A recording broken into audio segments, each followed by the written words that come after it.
यदा यदा हि धर्मस्य ग्लानिर्भवति भारत अभ्युत्थानम् अधर्मस्य तदात्मानं सृजाम्यहम् परित्राणाय साधूनां विनाशाय च दुष्कृतां धर्म संस्थापनार्थाय संभवामि युगे युगे।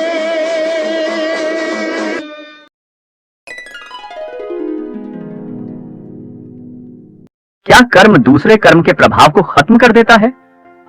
मित्रों, कृष्ण के मार्ग, भक्ति या वैराग्य का अनुसरण करें। केवल वही आपको अच्छे और बुरे दोनों कर्मों के प्रभाव से मुक्त करेगा, वरना सुख और दुख जीवन का अभिन्न अंग है। आपके लगाव के कारण ही कई जिंदगियों में दुख और सुख आते रहते हैं। शास्त्रों पुराणों में बताया गया है कि मनुष्य धरती पर रहकर जो भी अच्छे या बुरे कर्म करते हैं, उन सभी कर्मों का लेखा जोखा मृत्यु के बाद होता है और उसके अनुसार सजा और पुनर्जन्म मिलता है। ईश्वर की दृष्टि में जो अच्छे कर्म यानी आपके काम होते हैं उसे पुण्य कहा जाता है, और जो बुरे कर्म होते हैं उन्हें पाप कहा जाता है। पुराणों में कई अच्छे और बुरे कर्मों के बारे में बताया गया है। गरुड़ पुराण और कठोपनिषद में तो यह भी बताया गया है कि मनुष्य को अपने पाप कर्मों के कारण मृत्यु के बाद अलग अलग तरह के पापों के लिए कौन कौन सी अलग सजाएं दी जाती हैं। गरुड़ पुराण में उल्लेख मिलता है कि मनुष्य धरती पर जो कुछ भी पाप करता है, उन सभी पापों की अलग अलग सजा बारी बारी से मिलती है। यम के न्याय में किसी भी पाप की सजा से बचा नहीं जा सकता है। भगवान श्री कृष्ण ने दृष्टि में जो सबसे मोटा पाप है वह है भ्रूण हत्या। महाभारत युद्ध समाप्त होने के बाद जब द्रोणाचार्य के पुत्र अश्वत्थामा ने उत्तरा के गर्भ में पल रहे बालक परीक्षित पर ब्रह्मास्त्र का प्रयोग करके उसकी हत्या कर दी, तब भगवान श्री कृष्ण सबसे अधिक क्रोधित हुए थे। श्री कृष्ण ने उस समय ही यह घोषणा कर दी थी कि अश्वत्थामा का पाप सबसे मोटा पाप है, क्योंकि उसने एक अजन्मे बालक की हत्या की थी।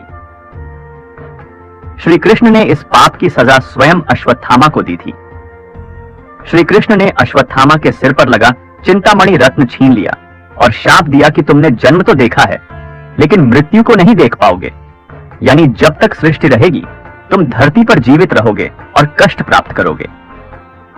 भ्रूण की हत्या करने वाले के लिए सबसे कठोर सजा निर्धारित है, और ऐसे व्यक्ति को कई युगों तक इस सजा का दंड भुगतना पड़ता है। कर्म का शाब्दिक अर्थ यह कुछ को कमजोर और कुछ को मजबूत बनाता है। यह कुछ को अमीर और कुछ को गरीब बनाता है। संसार में जितने भी संघर्ष हैं, चाहे वे कुछ भी हों, कर्म के बंधन हैं। अच्छी या बुरी चीजें कर्म के आधार पर होती हैं। जब समय अच्छा हो तो दुश्मन भी दोस्त जैसा व्यवहार करते हैं, और समय की अपनी भूमिका होती है, तो यह आपकी नींद, आपके मन की शांति छीन लेगा और यह आपके स्वास्थ्य को नष्ट कर देगा। मन में कोई बात चुभेगी। जब कोई बात मन को चुभती रहती है तो आप कुछ भी रचनात्मक नहीं कर पाते और दुखी हो जाते हैं। आपको दूसरों को धोखा क्यों नहीं देना चाहिए? ऐसा इसलिए है क्योंकि आप नहीं चाहते कि कोई आपको धोखा दे, है ना? जो कुछ भी आप किसी के साथ करते हैं वह आपके पास वापस आता है। यही कर्म सिद्धांत है, बहुत सरल। जब आप किसी की प्रशंसा करते हैं तो आप उनके अच्छे कर्मों को अपने ऊपर ले लेते हैं, और जब आप किसी को दोष देते हैं तो आप उनके बुरे कर्मों को अपने ऊपर ले लेते हैं। जब आप कोई मिठाई तैयार करते हैं, यदि खाना पकाने से पहले चीनी या घी बहुत कम है तो आप और डाल सकते हैं। यदि कोई अन्य घटक बहुत अधिक है तो इसे समायोजित और मरम्मत किया जा सकता है, लेकिन एक बार पक जाने के बाद इसे उल्टा नहीं किया जा सकता। दूध मीठा दही या खट्टा दही बन सकता है और खट्टा दही मीठा किया जा सकता है, लेकिन दोनों में से किसी को भी दूध का दूध नहीं बनाया जा सकता। कर्म का अर्थ है कि आपने स्वेच्छा से कार्य किया है। अच्छा बोगे तो अच्छा काटोगे, और इसके विपरीत भी जो कारण और प्रभाव के सार्वभौमिक रूप से ज्ञात सिद्धांत के अनुरूप है। अच्छे इरादों के साथ अच्छे कर्म अर्जित करते हैं, और बुरे इरादों के साथ बुरे कर्म अर्जित करते हैं। बुरे इरादों के साथ अच्छे कर्म, दायित्व से बाहर कुछ करना लेकिन ऐसा करने का मन नहीं है।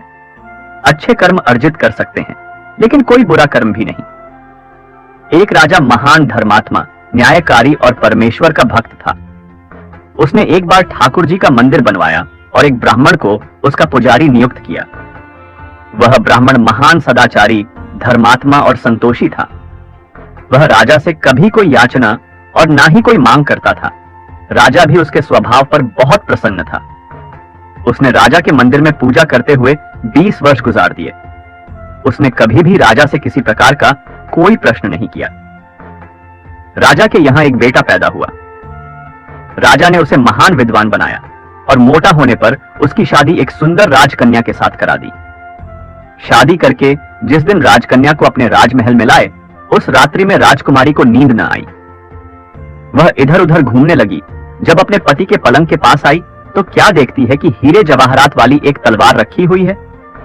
जब उस राजकन्या ने देखने के लिए वह तलवार म्यान में से बाहर निकाली, तब तीक्ष्ण धार वाली और बिजली के समान प्रकाश वाली तलवार देखकर वह डर गई।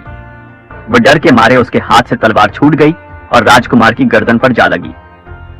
राजकुमार का सिर कट गया और वह मर गया। राजकन्या पति के मरने का बहुत शोक करने लगी। उसने परमेश्वर से प्रार्थना की कि हे प्रभु, मुझसे अचानक यह पाप कैसे हो गया। मेरे पति की मृत्यु मेरे ही हाथों हो गई। आप तो जानते ही हैं, परंतु मैं किसी को भी यह सच नहीं बता सकती हूं, क्योंकि इससे मेरे माता पिता और सास ससुर को कलंक लगेगा तथा इस बात पर कोई विश्वास भी न करेगा। सुबह जब पुजारी कुएं पर स्नान करने आया तो राजकन्या ने उसको देखकर विलाप करना शुरू किया और इस प्रकार कहने लगी, मेरे पति को कोई मार गया। इतनी देर में सारे लोग इकट्ठे हो गए और राजा साहब आकर पूछने लगे, किसने मारा है। वह कहने लगी, मैं जानती तो नहीं कि कौन था, परंतु उसे ठाकुर जी के मंदिर में जाते देखा था। राजा समेत सब लोग ठाकुर जी के मंदिर में आए तो ब्राह्मण को पूजा करते हुए देखा। उन्होंने उसको गिरफ्तार कर लिया और पूछा, तूने राजकुमार को क्यों मारा। ब्राह्मण ने कहा, मैंने राजकुमार को नहीं मारा। मैंने तो उनका राजमहल भी नहीं देखा है। इसमें ईश्वर साक्षी है। बिना देखे किसी पर अपराध का दोष लगाना ठीक नहीं। ब्राह्मण की तो कोई बात ही नहीं सुनता था। कोई कुछ कहता था तो कोई कुछ। राजा के दिल में बार बार विचार आता था कि यह ब्राह्मण निर्दोष है, परंतु बहुतों के कहने पर राजा ने ब्राह्मण से कहा, मैं तुम्हें प्राणदंड तो नहीं देता, लेकिन जिस हाथ से तुमने मेरे पुत्र को तलवार से मारा है, तेरा वह हाथ काटने का आदेश देता हूं। ऐसा कहकर राजा ने उसका हाथ कटवा दिया। इस पर ब्राह्मण बहुत दुखी हुआ और राजा को अधर्मी जान उस देश को त्याग कर चला गया। वहां वह खोज करने लगा कि कोई विद्वान ज्योतिषी मिले तो बिना किसी अपराध हाथ कटने का कारण उससे पूछूं। किसी ने उसे बताया कि काशी में एक विद्वान ज्योतिषी रहते हैं। तब वह उनके घर पर पहुंचा। ज्योतिषी कहीं बाहर गए थे। उसने उनकी धर्मपत्नी से पूछा, माताजी, आपके पति ज्योतिषी जी महाराज कहां गए हैं।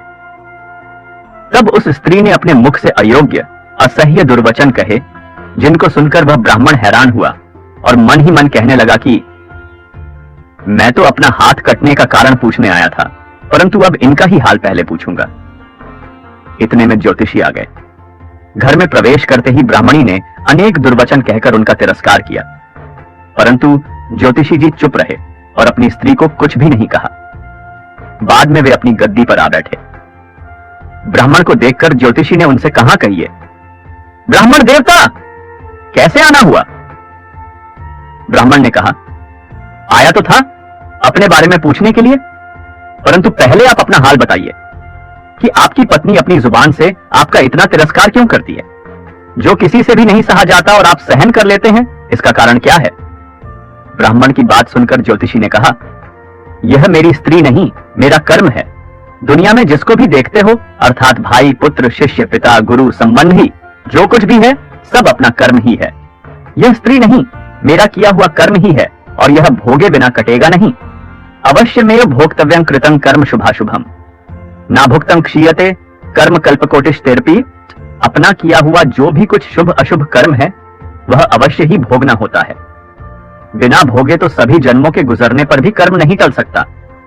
इसलिए मैं अपने कर्म खुशी से भोग रहा हूं और अपनी स्त्री की शिकायत भी नहीं करता, ताकि आगे इस कर्म का फल भोगना बाकी ना रहे। ब्राह्मण ने पूछा, महाराज, आपने क्या कर्म किया था? ज्योतिषी ने कहा, सुनिए, पूर्व जन्म में मैं कौआ था और मेरी स्त्री गद्दी थी। इसकी पीठ पर फोड़ा था। फोड़े की पीड़ा से यह बड़ड़ी दुखी थी और कमजोर भी हो गई थी। मेरा स्वभाव बहुत दुष्ट था, इसलिए मैं इसके फोड़े में चोंच मारकर इसे ज्यादा दुखी करता था। जब दर्द के कारण यह कूदती थी तो इसकी परेशानी देखकर मैं बहुत खुश होता था। मेरे डर के कारण यह सहसा बाहर नहीं निकलती थी, किंतु मैं इसको ढूंढता फिरता था। यह जहां मिले वहीं इसे दुखी करता था। आखिर मेरे द्वारा बहुत सताए जाने पर त्रस्त होकर यह गांव से 10-12 मील दूर जंगल में चली गई। वहां गंगा जी के किनारे सघन वन में हरा हरा घास खाकर और मेरी चोटों से बचकर सुखपूर्वक रहने लगी। लेकिन मैं इसके बिना नहीं रह सकता था। इसको ढूंढते ढूंढते मैं उसी वन में जा पहुंचा और वहां इसे देखते ही मैं इसकी पीठ पर जोर से चोंच मारी तो मेरी चोंच इसकी हड्डी में चुभ गई। इस पर इसने अनेक प्रयास किए, फिर भी चोंच न छूटी। मैंने भी चोंच निकालने का बहुत प्रयत्न किया, मगर न निकली। पानी के भय से ही यह दुष्ट मुझे छोड़ देगा, ऐसा सोचकर यह गंगा जी में प्रवेश कर गई, परंतु वहां भी मैं अपनी चोंच निकाल ना पाया। आखिर में यह घने प्रवाह में प्रवेश कर गई। गंगा का प्रवाह तेज होने के कारण हम दोनों बह गए और बीच में ही मर गए। तब गंगा जी के प्रभाव से यह तो ब्राह्मणी बनी और मैं महान भारी ज्योतिषी बना। अब वही मेरी स्त्री हुई, जो मेरे मरण पर्यंत अपने मुख से गाली निकालकर मुझे दुख देगी और मैं भी अपने पूर्व कर्मों का फल समझकर सहन करता रहूंगा। इसका दोष नहीं मानूंगा, क्योंकि यह किए हुए कर्मों का ही फल है, इसलिए मैं शांत रहता हूं। तब ज्योतिषी ने कहा कि सब अपने कर्मों का ही बोलते हैं। तब ज्योतिषी ने कहा कि हे ब्राह्मण, तुम्हारी क्या समस्या है? ब्राह्मण ने अपना सब समाचार कहानी सुनाई और पूछा, अधर्मी पापी, राजा ने मुझ निरपराध का हाथ क्यों कटवाया? ज्योतिषी ने कहा, राजा ने आपका हाथ नहीं कटवाया, आपके कर्म ने ही आपका हाथ कटवाया है। तब ब्राह्मण ने कहा, किस प्रकार? तब ज्योतिषी महाराज ने बताया कि पूर्व जन्म में आप एक तपस्वी थे और राजकन्या गौ थी तथा राजकुमार कसाई था। वह कसाई जब गौ को मारने लगा तब गौ बेचारी जान बचाकर आपके सामने से जंगल में भाग गई। पीछे से कसाई आया और आपसे पूछा कि इधर कोई गाय आई थी क्या? आपने प्रण कर रखा था कि झूठ नहीं बोलूंगा। अतः जिस तरफ गौ गई थी उस तरफ आपने हाथ से इशारा किया तो उस कसाई ने जाकर गौ को मार डाला। गंगा के किनारे वह उसकी चमड़ ही निकाल रहा था। इतने में ही उस जंगल से शेर आया और गौ एवं कसाई दोनों को खाकर गंगा जी के किनारे ही उनकी हड्डियां उसमें बह गईं।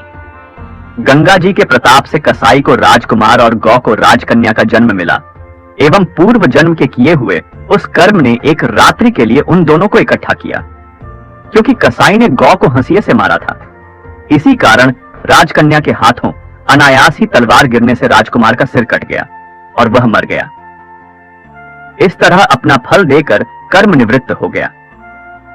तुमने जो हाथ का इशारा रूप कर्म किया था उस पाप कर्म ने तुम्हारा हाथ कटवा दिया है। इसमें तुम्हारा ही दोष है, किसी अन्य का नहीं। ऐसा निश्चय कर सुखपूर्वक रहो। कर्म फल का भोग टलता नहीं। कितना सहज है ज्ञान संयुक्त जीवन।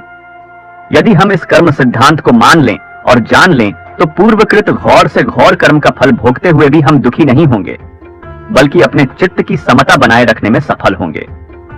भगवान श्री कृष्ण इस समत्व के अभ्यास को ही समत्व योग संबोधित करते हैं, जिसमें दृढ़ स्थिति प्राप्त होने पर मनुष्य कर्म बंधन से मुक्त हो जाता है। मित्रों, बहुत समय पहले की बात है। एक राजा राज्य करता था। वह राजा एक दिन अपनी जन्मपत्री देख रहा था। देखते देखते उस राजा को ख्याल आया कि जिस समय मेरा जन्म हुआ होगा उस समय कितने मनुष्यों का जन्म हुआ होगा, लेकिन वह सभी मेरी तरह राजा क्यों नहीं बने। राजा हर दिन हर समय इसी प्रश्न का उत्तर ढूंढने में लगा रहता था, लेकिन उन्हें इसका उत्तर नहीं मिल पाता है। अपने प्रश्न का उत्तर पाने के लिए राजा अपने राज्य में महान बुद्धिमान व्यक्तियों को बुलाते हैं। राज्य में सभी बुद्धिमान व्यक्ति एकत्रित होते हैं। वह सभी यह सोच रहे होते हैं कि राजा ने उन्हें यह क्यों बुलाया है। राजा सभी का अभिनंदन स्वीकार करते हैं और उनसे पूछते हैं कि जिस समय मेरा जन्म हुआ उसी क्षण में और कितने भी व्यक्तियों का जन्म हुआ होगा, तो उन सब व्यक्तियों में से मैं ही क्यों राजा बना? वह सभी राजा क्यों नहीं बने? सभी महान बुद्धिमान इस प्रश्न के लिए गहन सोच विचार करने लगे। वह सभी गहन सोच विचार करने के बाद वह उनके प्रश्न का उत्तर न दे सके। राज्य में एक बुजुर्ग बुद्धिमान व्यक्ति भी बैठे हुए थे। वह कुछ देर बाद बोले कि इस प्रश्न का उत्तर तुम्हें एक महान साधु देंगे जो कई वर्षों से एक घने वन में तपस्या कर रहे हैं। यह सुनकर राजा अगले दिन अपने सैनिकों के साथ उस जंगल की ओर निकल गया। कुछ दूर पहुंचते ही राजा को वहां एक छोटी सी कुटिया दिखाई दी। जब राजा उस कुटिया के पास पहुंचा तो उसने देखा कि एक साधु वहां बैठा आग के अंगारे खा रहा है। यह देखकर राजा चकित रह गया। राजा ने हिम्मत करके उनसे कहा कि हे साधु, मैं आपको प्रणाम करता हूं। मैं आपसे एक प्रश्न पूछना चाहता हूं कि मेरे जन्म वाले दिन कितने मनुष्यों का जन्म हुआ है? उन सभी में से मैं ही क्यों राजा बना? साधु यह प्रश्न सुनकर बोले कि हे राजन, मैं तुम्हारे इस प्रश्न का उत्तर नहीं दे सकता। कुछ आगे चलकर तुम्हें एक और साधु मिलेंगे, वही तुम्हें इसका उत्तर दे सकते हैं। यह सुनकर राजा दूसरे साधु की तलाश में आगे निकल गया। कुछ आगे चलते ही राजा को साधु दिखाई देता है और वह साधु मिट्टी खा रहा होता है। यह देखकर राजा हैरान रह जाता है। फिर उस वक्त राजा हिम्मत करके अपना प्रश्न साधु से पूछता है। फिर साधु क्रोधित होकर बोलता है कि तुम जल्दी यहां से चले जाओ, मेरे पास तुम्हारे इस प्रश्न का उत्तर नहीं है। परंतु वह साधु उसे एक बच्चे के बारे में बताता है और कहता है कि तुम उसके पास जाओ, तुम्हें अपने प्रश्न का उत्तर जरूर मिलेगा। तो राजा उस बच्चे की तलाश में आगे जाने लगता है। ढूंढते ढूंढते वह राजा एक गांव में जा पहुंचा।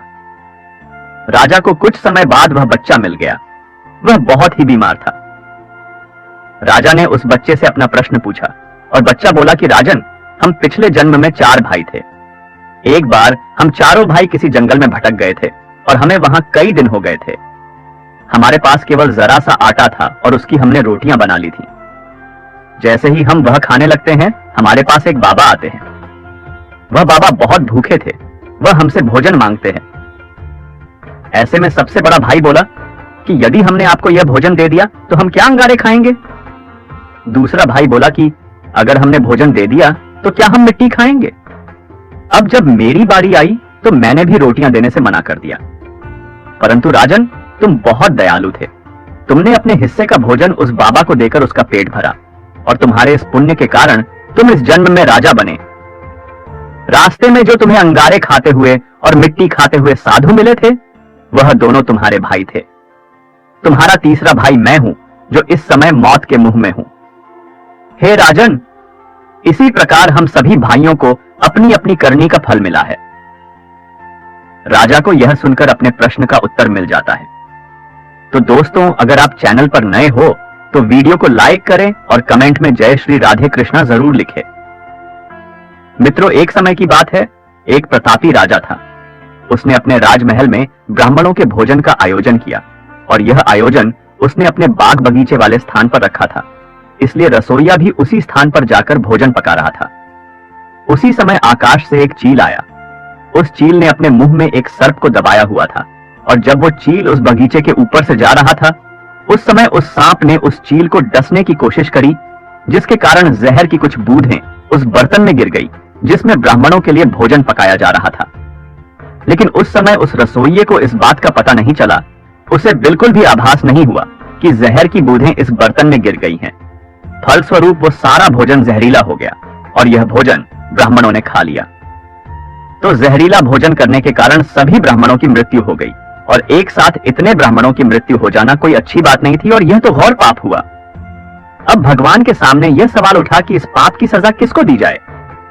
उस राजा को जिसने इस भोजन का आयोजन किया था, लेकिन उसे तो पता भी नहीं था कि भोजन में जहर है, या उस रसोइये को जिसने वो भोजन बनाया था परंतु वो भी इस बात से अनजान था कि यह भोजन जहरीला हो चुका है।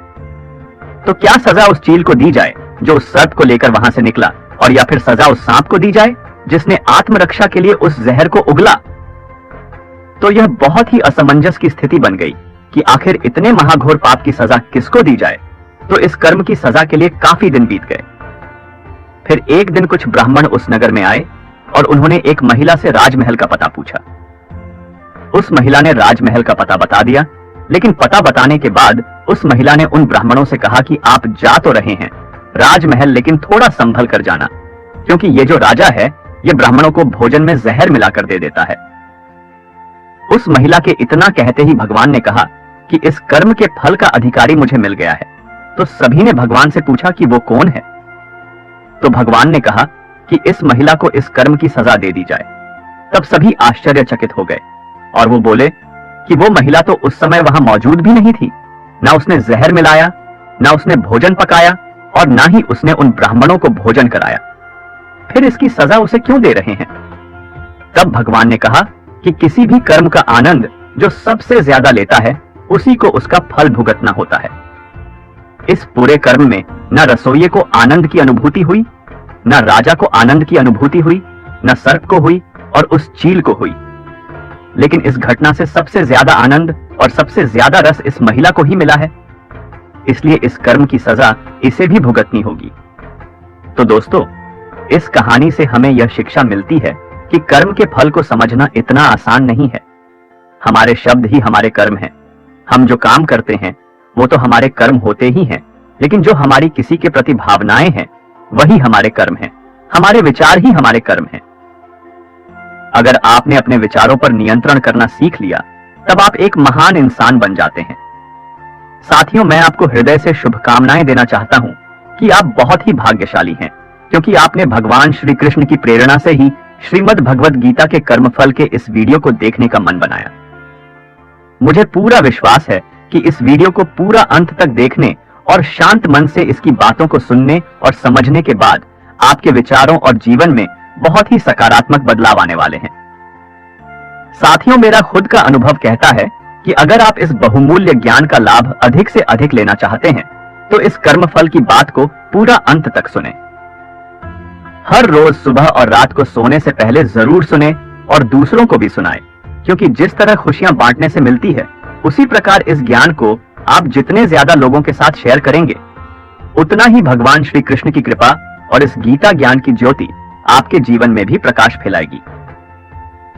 दोस्तों, आगे भगवान श्री कृष्ण कहते हैं कि जब आप अच्छा सोचते हैं तो आपके साथ अच्छा होता ही है और वो होता ही रहेगा।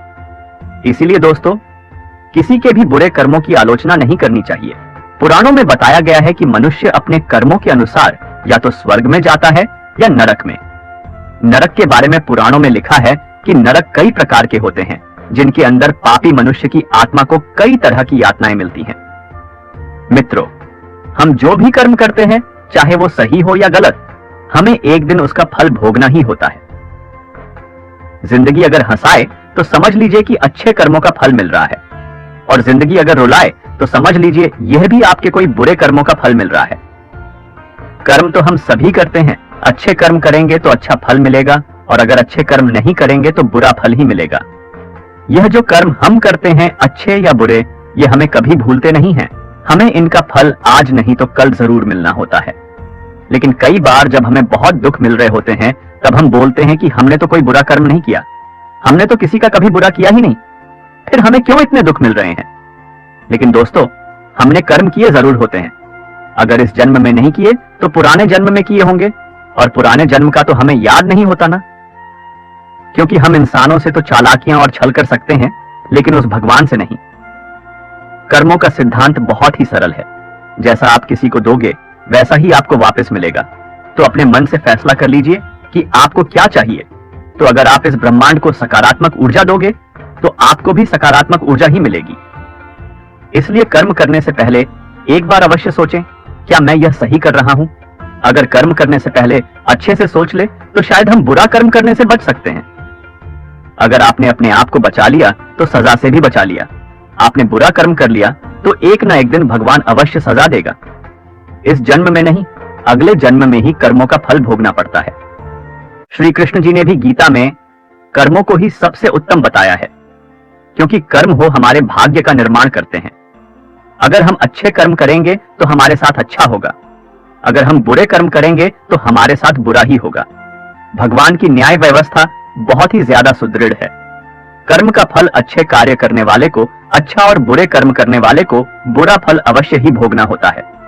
भगवान के न्याय में देर भले ही हो जाए, मगर अंधेर हो ही नहीं सकता। जिसको आप देर समझते हैं वह देर भी नहीं है। भगवान ने प्रत्येक कर्म के फलित होने का समय पहले से ही निर्धारित कर रखा है। समय से पहले या पीछे फल की प्राप्ति नहीं होगी। प्रभु की प्रत्येक रचना, प्रत्येक नियम इतना ज्यादा गहरा है कि हर एक प्राणी उसको समझ या जान नहीं सकता। आज जो कर्म हम कर रहे हैं परिपक्व होकर उनसे ही हमारे भाग्य की रचना होती है।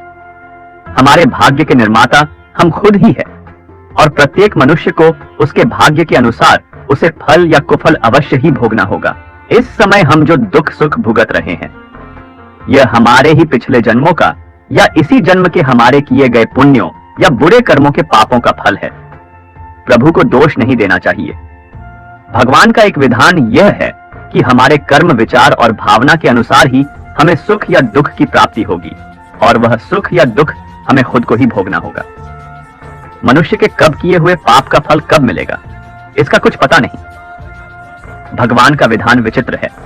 जब तक पुराने पुण्य प्रबल रहते हैं, उग्र पाप का फल भी तत्काल नहीं मिलता। जब पुराने पुण्य खत्म होते हैं, तब पाप की बारी आती है। पाप का फल भोगना ही होता है। इस जन्म में भोगना पड़े या जन्मांतर में, इस लोक में जो दंड भोग लिया जाता है, उसकी थोड़े में ही शुभ बुद्धि हो जाती है, नहीं तो परलोक में बहुत ही भयंकर दंड भोगना होता है। मगर सत्संग दंड को कम करा सकता है या फिर कुछ प्रसाद के रूप में भी दे सकता है।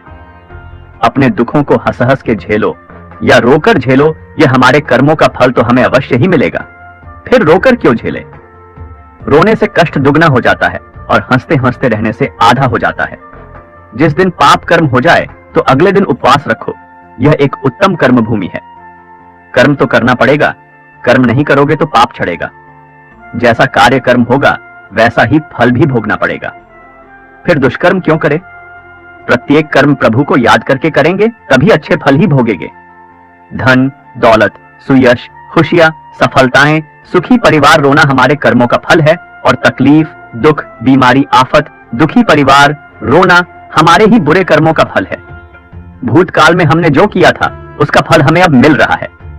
भूतकाल में हम जो भोग चुके हैं या हो सकता है इस जन्म में भोगेंगे। श्री कृष्ण ने समझाया कि भीष्म पितामह सुख दुख से जय, पराजय से परे है। वो जानते हैं कि जो होने वाला था यही हुआ। भीष्म ने श्री कृष्ण से कहा, भगवान, मैंने ध्यान करके अपने कई जन्म को देखा। मैंने तो कोई कुकर्म नहीं किया, फिर मैं बाणों की शैया पर क्यों सोया? श्री कृष्ण मुस्कुराकर बोले, हे संयम मूर्ति भीष्म, जब आप किशोर थे तब वन में घूमने गए। वहां पत्ते पर बैठी टिड्डी के शरीर में आपने कांटा चुभोया था। उस कर्म का फल घूमते घूमते अब मिल रहा है। कर्म का फल 6 साल में दुगुना, 12 साल में 4 गुना, 18 साल में 8 गुना, 24 साल में 16 गुना इस प्रकार मिलता है। इसलिए जब आप कर्ता होकर कर्म कर रहे हैं तो सोचे लें कि इसका क्या फल होगा। धृतराष्ट्र ने भी श्री कृष्ण से अपने कर्मों का हिसाब किताब पूछा। मैंने ऐसा क्या कर्म किया कि मुझे अपने 100 बेटों की मृत्यु का शोक मिला?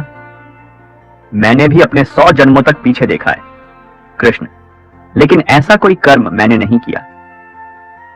श्री कृष्ण ने अपने योग बल से धृतराष्ट्र ने देखा कि ये एक राजा थे और वो स्वादिष्ट व्यंजनों में खोए रहते थे। बिना विचार किए जो सामने आ जाता खा लेते, इनाम भी दिया करते थे।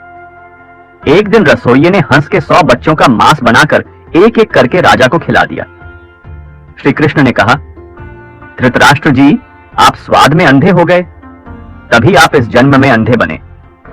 तुम्हारे पुण्यों के प्रभाव से 100 जन्म तक तो तुम्हें फल नहीं मिला, लेकिन इस जन्म में हंस के 100 बच्चों को खाने का फल तुम्हें मिल गया, तभी तुम्हारे 100 पुत्र मारे गए। सोचो, साथ में क्या लाएं और क्या लेकर जाएंगे? मनुष्य को ऐसी कमाई इकट्ठी करनी चाहिए जो इस संसार में भी काम आए और मृत्यु के बाद उसे हम साथ में भी ले जा सके और हमारे ही काम और अगले जन्म में भी हमारे ही काम आ सके।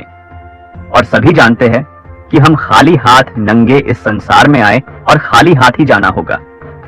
मृत्यु के समय यह धन, दौलत, जमीन, मकान, व्यापार, नौकरी, नाम, शोहरत, रिश्तेदार, भाई, बहन, माँ, बाप, सभी बच्चे किसी को भी साथ नहीं ले जा सकते। चाहे राजा सम्राट हो या कोई भिखारी हो, इसलिए इतना मोह, इतना ज्यादा लगाव इनसे क्यों रखें? साथ में हमारे साथ जाएंगे सिर्फ हमारे अपने किए हुए अच्छे या बुरे कर्म। कीर्ति या अपकीर्ति, दान, धर्म, परोपकार, दुखियों की सेवा, पुण्य जो भी हम इस जन्म में करेंगे, यह अवश्य साथ जाएगा और हमारे ही काम आएगा। हमें प्रत्येक दिन जब भी हमारा मन शांत हो, आंखें बंद करके 2-4 मिनट यह सोचना अवश्य चाहिए कि हम इतने ज्यादा अपने आप को क्यों बांधे हुए हैं। यह व्यस्त जिंदगी, तनाव, मोह उसमें उलझे हुए क्यों है और किसके लिए? भगवान श्री कृष्ण कहते हैं कि जो हमें बुरा लगता है यह दूसरे को कभी मत दो, जैसे कि बुरी बात, गाली, गुस्सा, बेइज्जती, असम्मान, अपमान, गला या खोट वाला खाने का पीने का सामान इत्यादि। जो चीजें हमें अच्छी लगती है वह दूसरों को, जरूरतमंद को बिना मांगे भी दो, जैसे कि आम, लक्ष्मी, मिठी बातें, अच्छा व्यवहार, सम्मान, खाने पीने के अच्छे बढ़िया सामान दोनों हाथों से बांटो, लूटा दो, परोपकार करो, दान धर्म करो। संतों ने कहा भी है, जो कुछ तुम समेटते हो यह तो सपना है, जो लुटा रहे हो जो केवल अपना है, इसलिए जितना लुटाओगे वो ही तुम्हारे साथ जाएगा, तुम्हारे काम आएगा। सिर्फ यह बात याद रखो कि संसार की किसी भी वस्तु से मनुष्य का स्थायी संबंध नहीं है। यह शरीर, मकान, रुपये, पैसे, जमीन जायदाद, स्त्री, पुत्र, परिवार, बांधव, मित्र, दोस्त कोई भी साथ रहने वाला नहीं है। एक दिन इन सब वस्तुओं को ज्यों का त्यों छोड़कर यहां से चल देना है। जब जाएंगे तब साथ में कुछ भी ले नहीं जाएंगे, सिर्फ भगवान का साथ छूटने वाला नहीं है। साथ में एक छोटा सा तिल भी नहीं ले जा सकते। आप कितने भी उपाय कर लो, सारे उपाय यहीं धरे रह जाएंगे। ये जो अपना शरीर है वो भी यही रह जाएगा। सिर्फ भगवान, नारायण, प्रभु की भक्ति, दुखियों की सेवा, दान, पुण्य साथ में अवश्य जाएगा। साथ में जो जाएगा वही तो अपना हुआ, साथ में जो नहीं ले सकते वे सब पराया हुआ। जीते जी उन पराई वस्तुएं से मोह क्यों रखें? आप गंभीरता से जरूर विचार करें। साथ में एक तिल भी नहीं ले जाने पाएंगे तो फिर अशांति, हाय हाय, छीना झपटी क्यों, किसके लिए? भगवान का हुक्म है, हर कार्य प्रभु के निमित्त समझकर फल प्रभु पर त्याग दो, वो कभी बुरा करेंगे ही नहीं। तो सोचो फिर दुख क्यों करें? दुख, सुख भी एक सोच के कारण ही तो है। दुख को भी सुख मानो, प्रभु सुख ही सुख कर देंगे। यदि मोक्ष की इच्छा है तो विषयों को विष के समान दूर से ही त्याग दे और संतोष, दया, सरलता अमृत के समान नित्य आदर पूर्वक सेवन करे। मित्रों, एक बार की बात है, एक साधु एक गांव में हर रोज भिक्षा मांगने जाता था। जिस घर में भी जाता कोई आटा, दाल या चावल कुछ भी दे देता और वह अपना इस तरह से पेट भर लेता था। उसी गांव में एक व्यक्ति उसको हर रोज भिक्षा मांगने पर गोबर डाल देता और यह कहकर डांट देता कि भगवान ने हाथ पैर दे रखे हैं, कुछ काम करके खा ले। वह साधु चुपचाप गोबर लेकर आ जाता और एक तरफ ढेर लगा देता। ऐसे करते करते उस गोबर से बहुत मोटा ढेर बन गया। साधु हर रोज भिक्षा मांगने जाता, वह आदमी हर रोज ही उसको गोबर डाल देता और गांव के लोग खाना देते। ऐसे करते करते दोनों का समय बीत गया और जब दोनों अपनी जीवन यात्रा पूरी कर भगवान के घर पहुंचे तो गोबर डालने वाले इंसान को खाने में भगवान के घर गोबर मिला तो उसने कहा, भगवान से कहा, हे प्रभु, मैं गोबर कैसे खा सकता हूं? भगवान ने कहा कि जब साधु तेरे घर भिक्षा मांगने जाता था, जिसका भिक्षा मांगने के सिवाय कोई चारा नहीं था, तो आप उसको भिक्षा में गोबर देते थे। वही गोबर का ढेर अब इतना मोटा हो गया कि आपके खाने के हिस्से में अब गोबर भी आएगा। तो उस मनुष्य ने भगवान के पैर पकड़ लिए और कहने लगा, भगवान, मैं गोबर नहीं खा सकता, कृपया इस समस्या का कोई समाधान बताओ। भगवान ने कहा, कर्मों का फल अवश्य ही भोगना होता है। अब वो इंसान प्रभु के आगे रोए और गिड़गिड़ाए, कृपया करके इस समस्या का कोई समाधान हो तो बताओ। भगवान बोले, इस सारे गोबर को आप हर रोज एक कपड़े में डालकर पानी के साथ धोते रहो, इस प्रकार आपके कर्म कट जाएंगे। ऐसे करते करते उसको गोबर को धोने में कम से कम 1 साल का समय लगा और सबसे लास्ट में गोबर का जो आखिरी अशम, भूस और घास का कुछ हिस्सा ऊपर रह गया तो भगवान बोले, अब आपको यह हिस्सा तो खाना ही पड़ेगा। वह इंसान फिर रोया और कहा कि मैं इसको कैसे खाऊं? प्रभु ने कहा, किसी के बुरे कर्मों को मैं कम कर सकता हूं पर बिल्कुल खत्म नहीं कर सकता हूं, इसलिए आपको यह तो खाना ही होगा।